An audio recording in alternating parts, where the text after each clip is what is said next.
वीर धरणामधून सोडण्यात येणाऱ्या विसर्गामध्ये वाढ करण्यात आली असून साधारण आज सायंकाळी 7:30च्या सुमारास 62,000चा विसर्ग आता नीरा नदीमध्ये सोडण्यात येत असून हा विसर्ग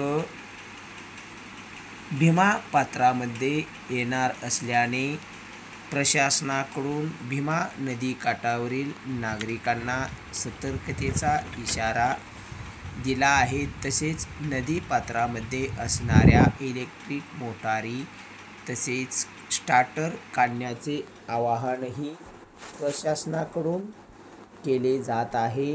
वीर धरणाच्या खोऱ्यामध्ये मुसळधार पाऊस पडत असल्यामुळे धरणामध्ये येणारा विसर्ग हा वाढतच असून आता त्यामध्ये मोठ्या प्रमाणात वाढ होत असून हे पाणी थेट भीमा पात्रात येत असल्यामुळे भीमा नदीकाठावरील नागरिकांनाही सतर्कतेचा इशारा देण्यात आला आहे।